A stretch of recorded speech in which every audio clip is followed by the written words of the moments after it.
Enggak, anak-anak, kita ke kerajinan bahan lunak.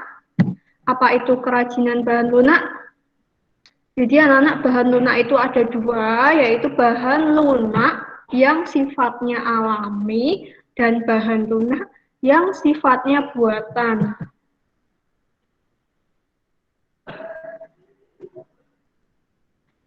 Jadi produk kerajinan bahan lunak itu menggunakan bahan dasar lunak. Contohnya lunak apa, anak-anak? Adonan tepung ya, pernah lihat adonan tepung. Adonan tepung itu kan sifatnya lunak. Lunak itu punya ciri-ciri, yaitu apa saja, anak-anak? Budwi kasih contoh lentur. Lunak itu lentur. Apalagi ada yang sudah ketemu di halaman 8 sifat lunak itu ada lentur. Lembut, apalagi empuk, apalagi mudah dibentuk. Oke, benar. Mudah dibentuk. Mudah dibentuk, jadi kita bisa contohnya ada yang tahu enggak? Bahan kerajinan dari bahan lunak. Ada yang sudah tahu? Yang lembut, lentur, mudah dibentuk, empuk. Itu tanah apa? liat bukan, Bu? Ya, pintar sekali, tanah liat ya. Tanah liat itu kan udah empuk, nanti bisa dibentuk berbagai macam. Ada yang dibentuk jadi apa, anak-anak? Asbak, vas bunga, kendi, ya kan? Ya. Ada piring dari tanah liat dan banyak lagi. Itu kerajinan. Kalau kerajinan tentunya punya nilai jual, nilai fungsi, atau nilai jual.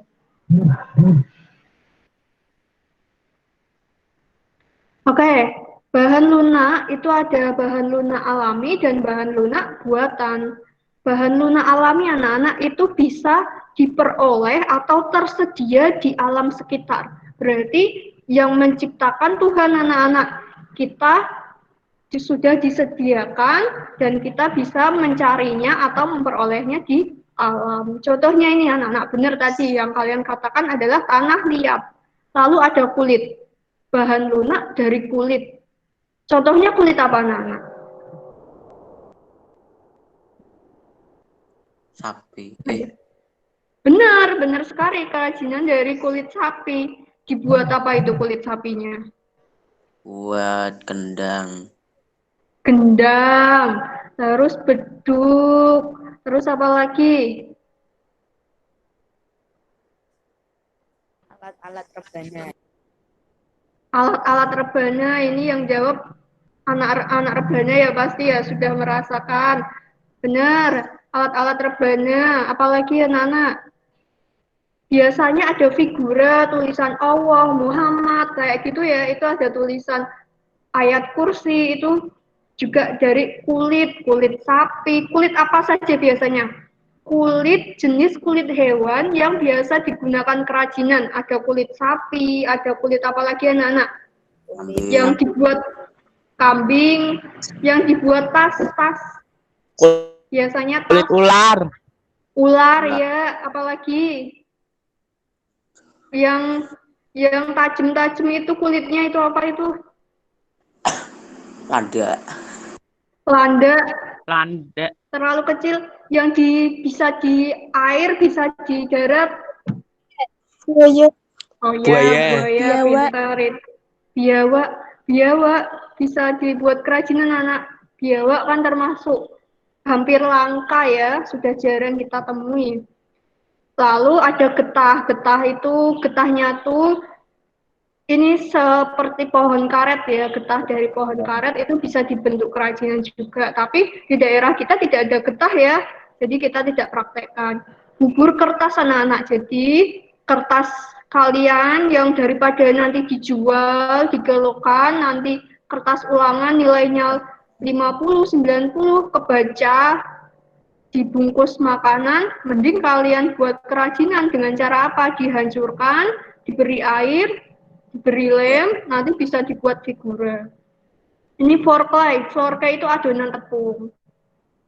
Lalu bahan lunak buatan, anak-anak, bahan lunak buatan adalah bahan yang diolah dan dicampur dengan zat kimia.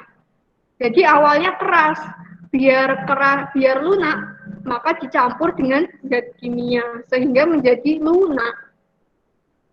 Contohnya polimer clay itu seperti plastisin, tapi agak lebih keras.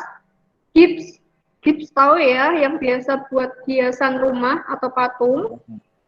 Fiberglass itu kayak cenderamata yang di dalamnya itu ada misalnya tanaman bintang laut, terus dilapisi kaca, itu fiberglass.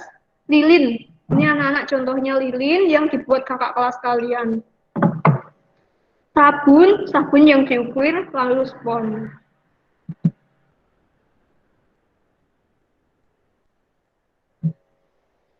Ini anak, jadi kalau kerajinan kalian harus memikirkan fungsinya ada dua, yaitu fungsinya kerajinan itu sebagai benda pakai atau benda hias. Benda pakai dan benda hias. Kalau benda pakai tentunya menggunakan fungsinya untuk apa? Untuk dipakai apa? Misalnya kotak tisu anak-anak. Kotak tisu fungsinya untuk apa anak-anak? Sebagai tempat tisu. Tas, kerajinan tas dari kulit buaya itu juga sebagai tempat menyimpan atau membawa sesuatu. Jadi kalau benda pakai itu produk karya kerajinan yang diciptakan mengutamakan fungsinya. Adapun unsur keindahannya hanyalah sebagai pendukung. Jadi yang mereka utamakan benda pakainya, misalnya sandal dari enceng gondok itu kan juga kerajinan. Yang mereka utamakan adalah fungsinya. Kalau benda hias itu yang diutamakan atau ditonjolkan adalah aspek keindahan daripada aspek kegunaan. Contohnya ini figura atau patung, ukiran patung, lalu ada guci, lalu ada misalnya kapal, anak-anak kapal dari enceng gondok, itu yang diutamakan atau ditonjolkan adalah aspek keindahannya. Masih ingat fungsi kerajinan itu sebagai benda pakai dan benda hias.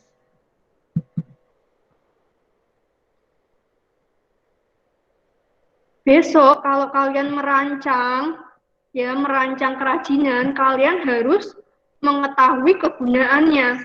Oh, kalian mau membuat apa misalnya? Misalnya membuat lilin.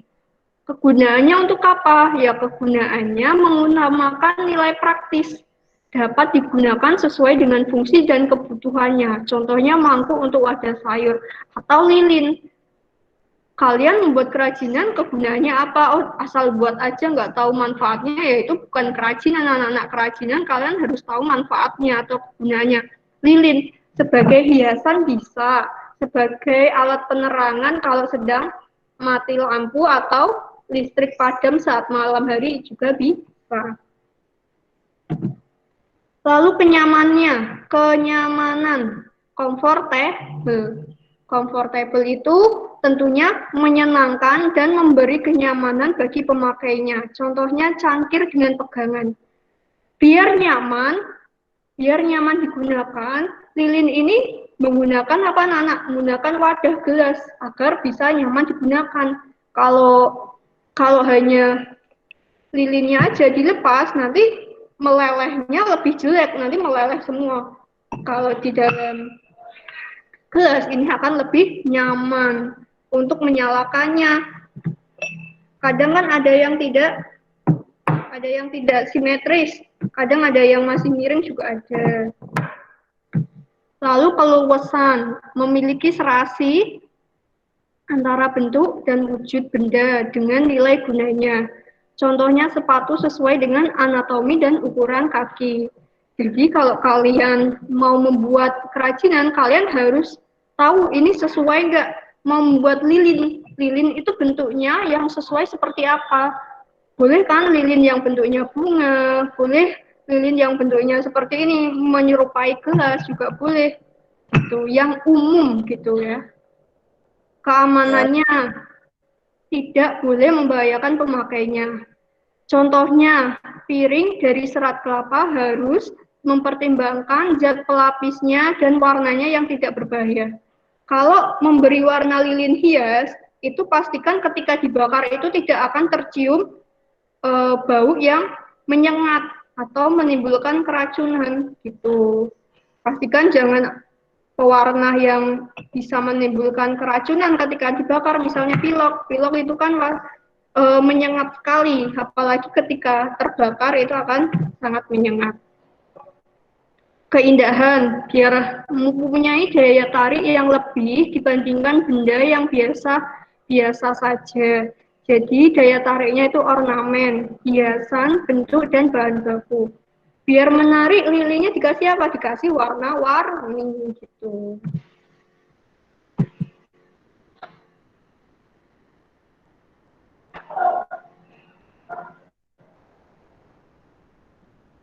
Ini anak-anak contohnya ke bahan lunak alami, kerajinan bahan lunak alami. Contohnya kalau di sekitar kalian ada serat kelapa, mau dijadikan gantungan kunci, itu juga boleh.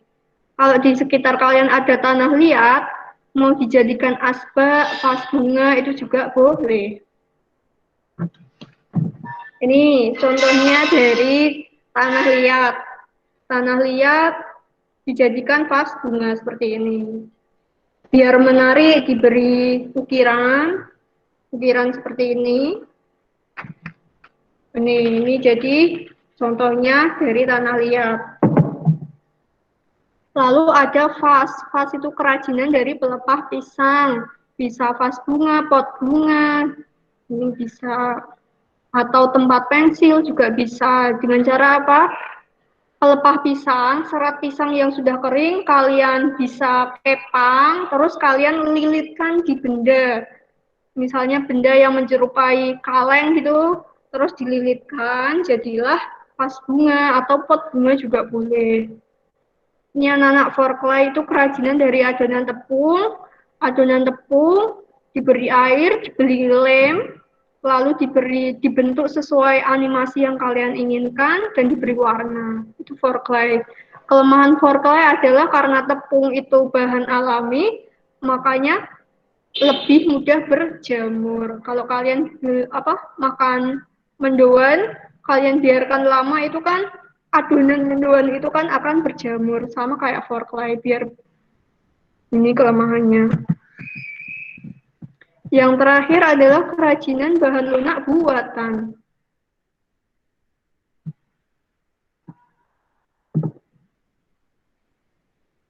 Ini anak-anak, kalian boleh kok membuat sabun batang ya, sabun batang.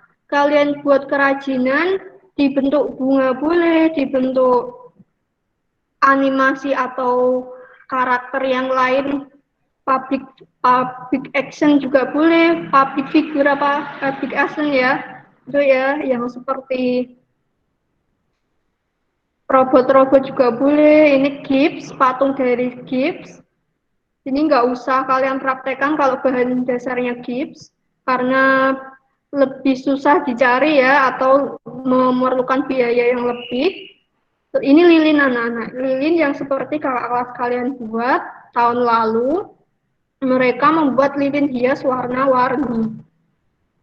Ini fiberglass. Oke, sampai sini waktunya sudah jam 9:40. Sampai sini ada yang mau ditanyakan anak-anak? Kapan mau membuatnya?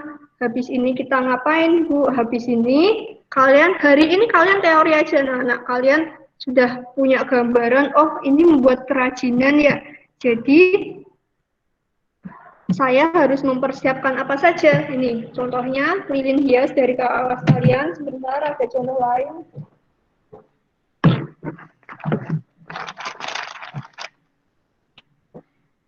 Ini juga lilinnya.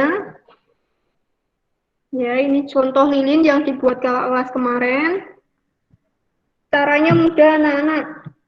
Tinggal kalian beli lilin yang warna putih di warung, lalu kalian serut atau iris tipis-tipis, dilelehkan di kompor dengan wadah ya, dilelehkan dengan kompor, di wadah diberi pewarna anak-anak.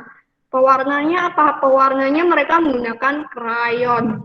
Krayon kan warnanya sangat ngejreng, lebih bagus. Kalau pewarna yang lain, kalau cat air nggak bisa, karena lilin itu sifatnya bersifat minyak dan krayon itu juga minyak. Kalau cat air nggak bisa. Pakai krayon warnanya lebih mencolok.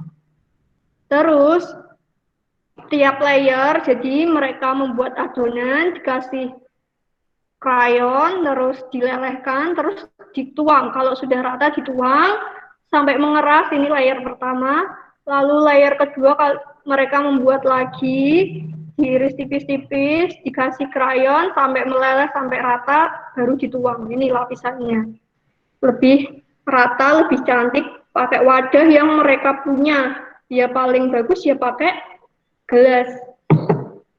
Pakai molto, Bu. Pakai molto itu pakai pewangi. Kalau pewangi pakai molto itu kan air, anak-anak. Molto itu kan sifatnya air. Jadi air itu tidak bisa menyatu di dalam lilin. Jadi nanti akan memisah, tidak kering-kering ya. Kalau kalian mau pakai aromaterapi, pernah dengar lilin aromaterapi? Itu pakai minyak, anak-anak. Minyak yang dijual di pinggir jalan 10 ribuan itu tuh anak-anak di toko-toko itu Pak.